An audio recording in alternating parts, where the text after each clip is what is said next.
Je vous propose de passer au matériel dont Marie disposait dans la classe, et on va essayer de faire ça rapidement pour vous montrer que vraiment, il n'y a pas grand-chose.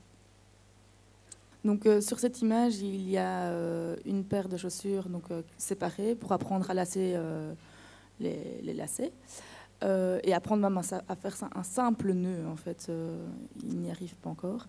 Il y a un plateau pour apprendre à découper et un autre plateau où il y a des crayons qui ne sont pas bien taillés et s'exercer à tailler les crayons de la bonne façon.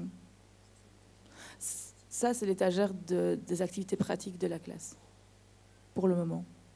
Là, ce sont deux plateaux où il y a encore des traces du travail que j'effectuais avant.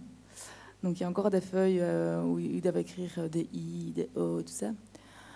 Et un autre plateau où en fait ce sont tous leurs dessins mais qui ne sont pas finis et qui doivent aller rechercher quand ils ont envie de dessiner et de colorier.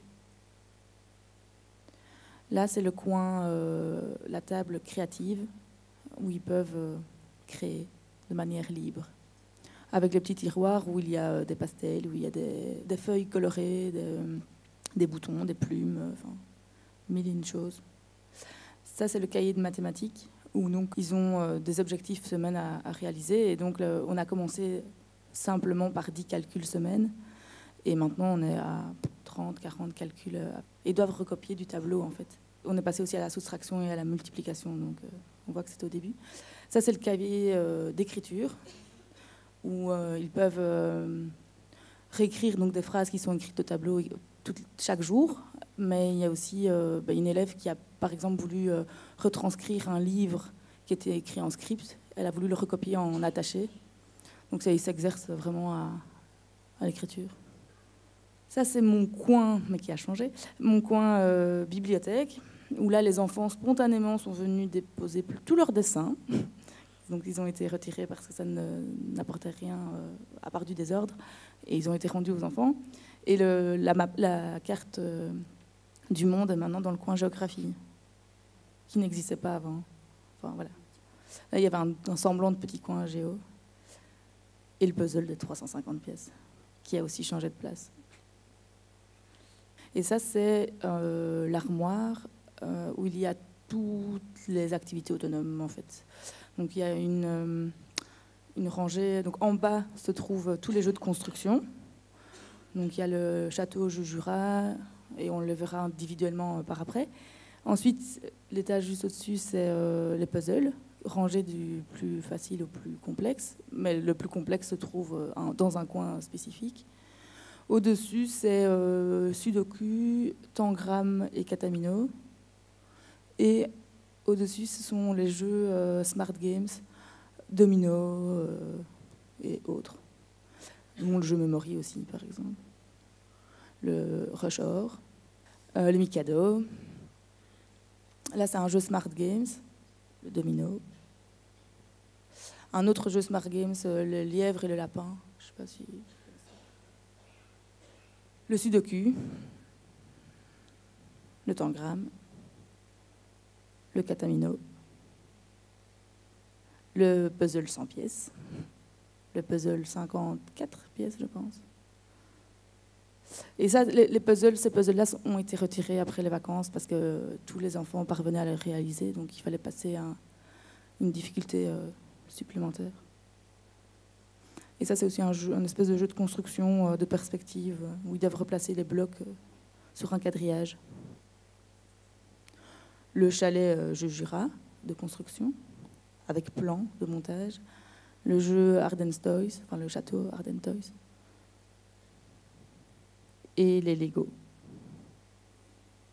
Ça, c'est la toute petite armoire concernant le langage, où il y a les livres Samy et Julie et les lettres rugueuses.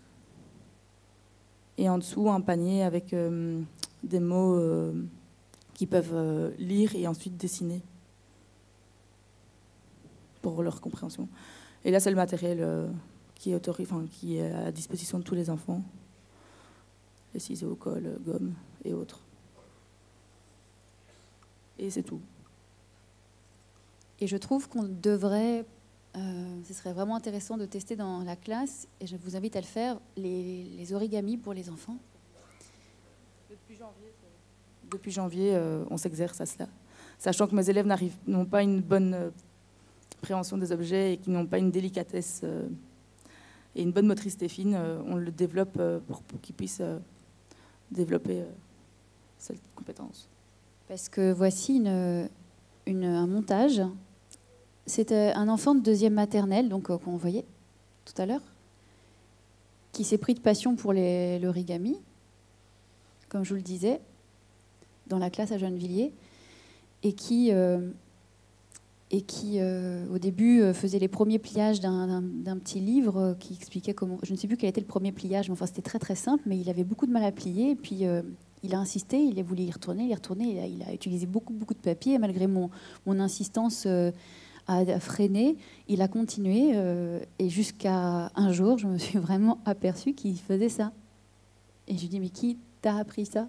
Il me dit, ben, c'était là, dans le livre. Et il l'avait fait tout seul. Et ensuite, il a montré aux copains, il y avait des grenouilles partout dans la classe. Regardez ce que ça donne. Quand même le niveau de précision, 2e maternelle. On est au printemps, là. Hein, parce qu'il avait décidé. C'était son objectif. Il voulait réussir à faire cette grenouille. Et puis ensuite, il a fait... Donc, je crois qu'il y avait le poisson, le chat aussi.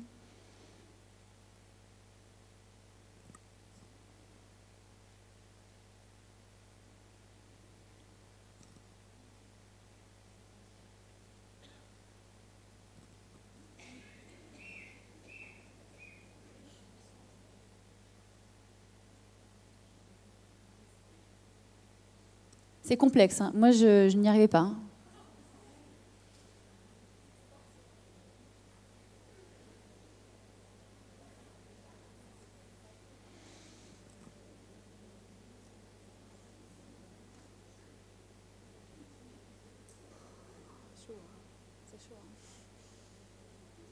Donc là, ce sont les yeux de la grenouille qu'il est en train de faire.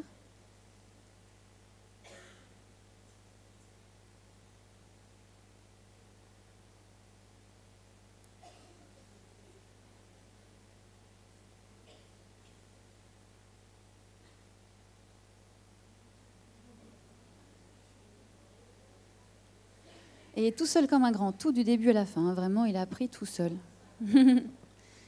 Et pourtant, au début, quand il utilisait beaucoup de papier, je pense que n'importe qui serait rentré dans la classe. S'il y avait eu ce regard sur cet enfant qui faisait ça, immédiatement, avec tout le papier qu'il utilisait, le regard se serait dirigé sur moi, en l'air de dire « Mais pourquoi tu le laisses faire ça ?» Et en fait, heureusement qu'il a insisté finalement.